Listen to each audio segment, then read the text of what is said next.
Hiya folks, it's Kikoskia here and welcome back to Let's Play Pillars of Eternity.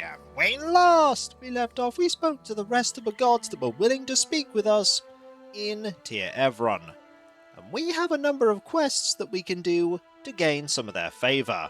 We've already done Galawain's one, but there's a quest we can do for Berath, Hylia, and Rimengand.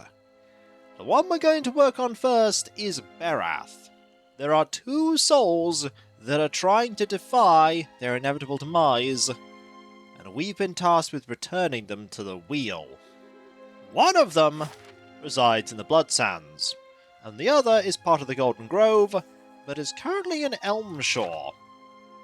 After we spoke with the gods, we got a vision of the heretic of Theos' order that was our sister a long time ago.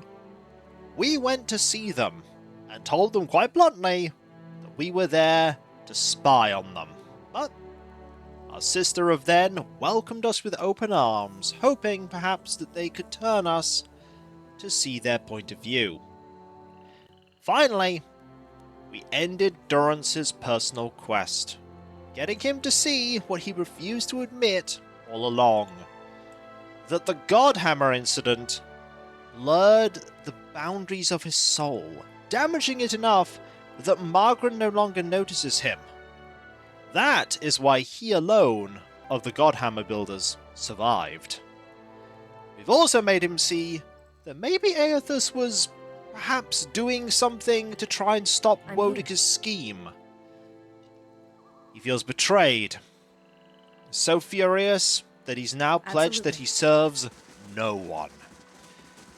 I wonder whether the Durance we have now is worse than the Durance we had before, but at least it's a Durance that knows the truth. Are you sure of what you claim? I hope that the sacrifices would have waned. With the frontiers again open, I assure you, we'll need much war paint in the coming season. Yeah, about that war paint, we might be about to stop the creation of that. Hello, supplicants. Let's say hello. There's no greater honour than dying for one's tribe. If some fall in battle, how is this different? The person we want is in here. And I imagine saying, Berath wills your demise, isn't going to end well with them. It isn't going to end well. This is... Oh. There's a fog of war here. So here is Keeper Garrost. The Ethik Nôl welcomes your presence, supplicants. I'm here. Hello. A dwarven male stands motionless near the roaring fire that lights the cavern. Your sacrifice feeds the land, supplicants. Come forth. A gust of smoke curls around him, licking the charred flesh that bulges on his forearms. They suddenly flex. Estromor. The dwarf holds his fists in a tight grip. Your kin doesn't come here to share with the tribes. What do you want? What is this place? Blood Sands. The dwarf picks on his scarred forearm. His guttural sigh mingles with the crackling of wood and bones behind him. As I said, Estromorn rarely visit our halls.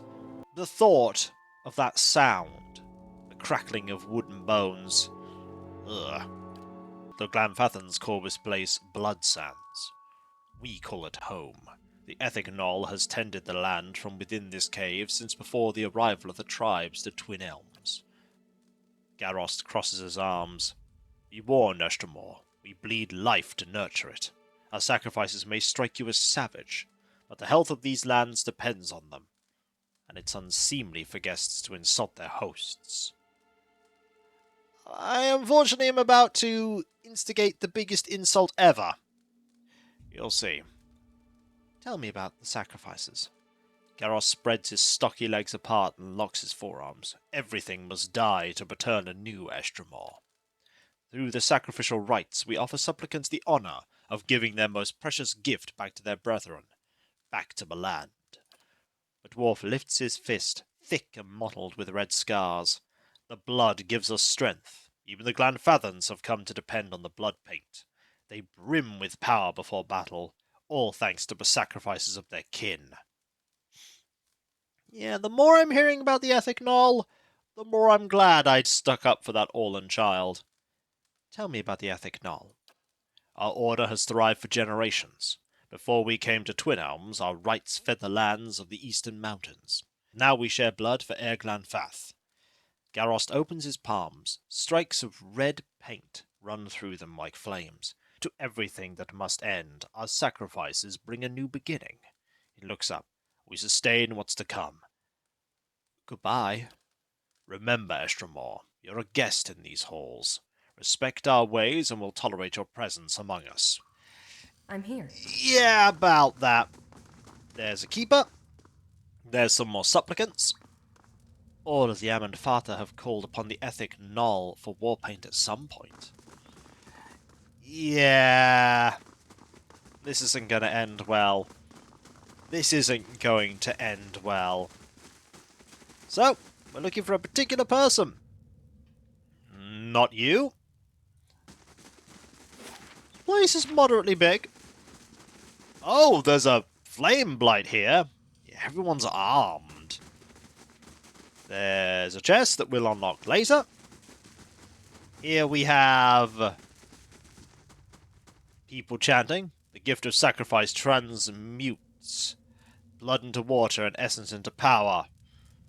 Just as the flesh of one nourishes many, the sacrifice freely made strengthens those who will come to us.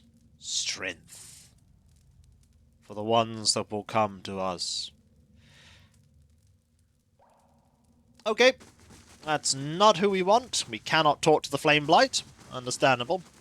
He's a bit hot-headed. Get it? Never mind. Okay, over here we... Oh. The Fire Sacrificial Chamber. There's a supplicant... Oh, no. You know, you really shouldn't.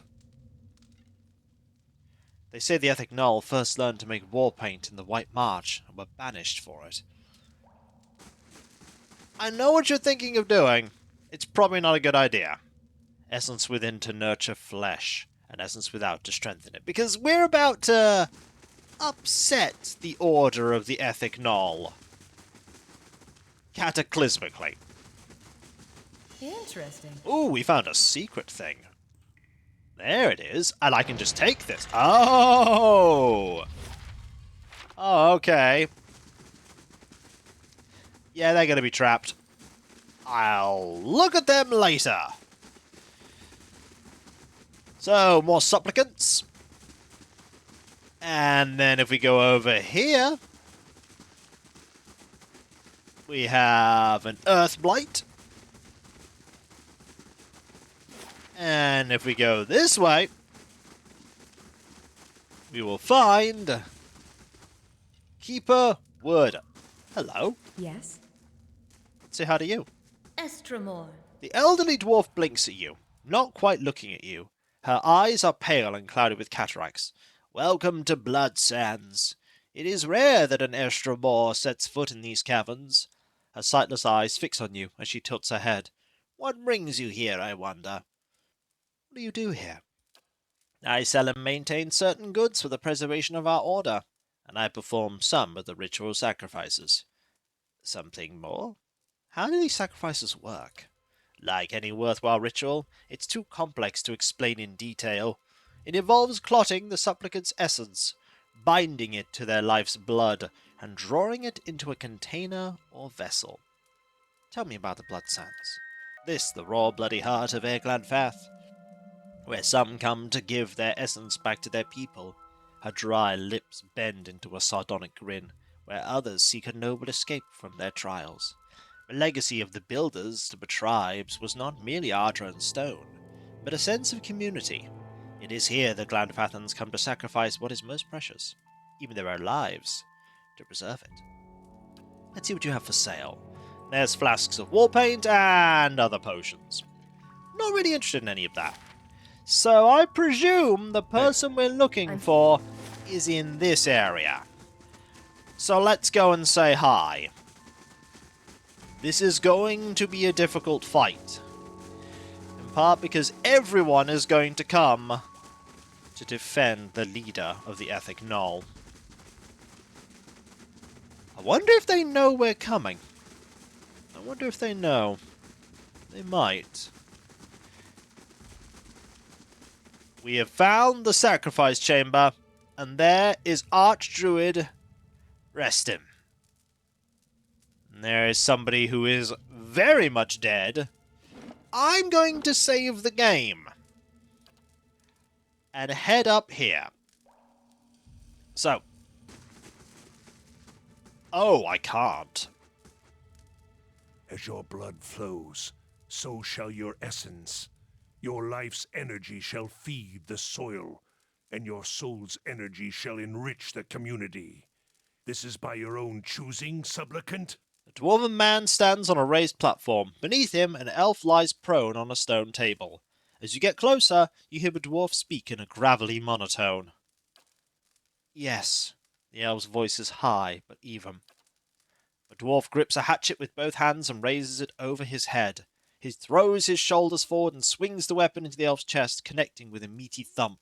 Blood gushes around the blade, and the sacrifice's screams rend the air. Aloth's lips curl with disgust. This is why I prefer the one to the blade. Despite his earlier agreement, the elf thrashes atop the stone table, his torso arching while his arms and legs remain tied in place. Meanwhile, the dwarf spreads his arms wide and allows blood to spatter his robes. When the elf is finally silent and still, the dwarf pulls his hatchet from the body and wipes it on his hem. Kana makes a disgusted noise and turns away. I think I preferred these rites when they were only words upon a page. Why did I look? It's not as if I didn't expect it.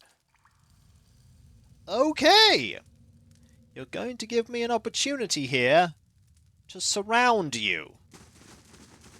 This is good. Hey. So I'm going to put you here, and you here.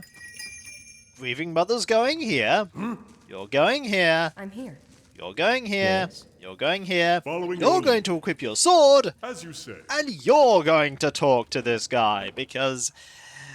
oh, this is going to be a mess. But it's what Berath wills. Yes, we're completely demolishing a part of this settlement.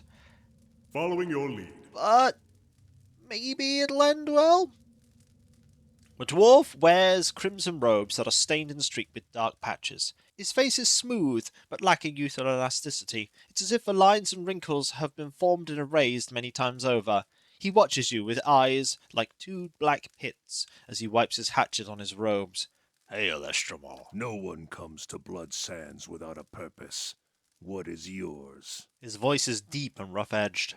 It echoes like a river in an ancient cave. You murdered a man right there. He lowers his head. Your simplistic morals do not apply here, Estremor. Murder does not enter into it. It was a sacrifice, and one willingly entered into. The survival of all things depends on balance. Give and take. The smooth skin at the corners of his mouth and eyes wrinkle for one brief instant. I think he was having second thoughts to part of that resting. This principle lies at the heart of all power. Expending something of value releases energy. Energy that can be channeled by those who know how. He tilts his head toward you.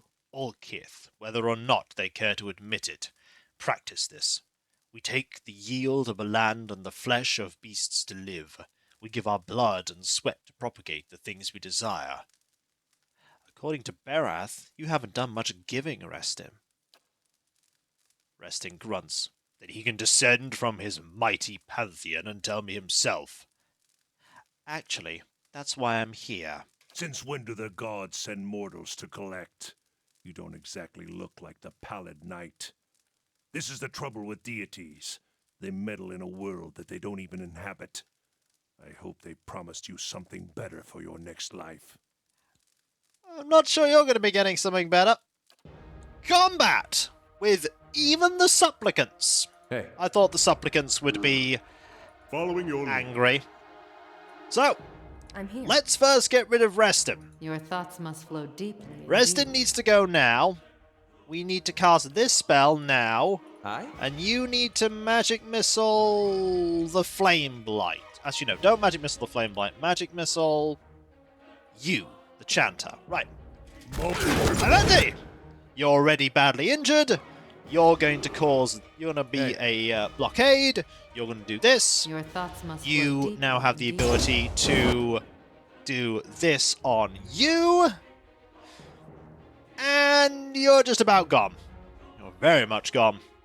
My next thing we want to do is blast here. And that's the end of resting. Yeah, I didn't anticipate it'd be particularly difficult. Or any of you. So let's strike here. And here. If nothing else, we're going to stop all these sacrifices. I'm here. This will have knock-on effects on account of the people of Twin Elms not being able to get war paint anymore.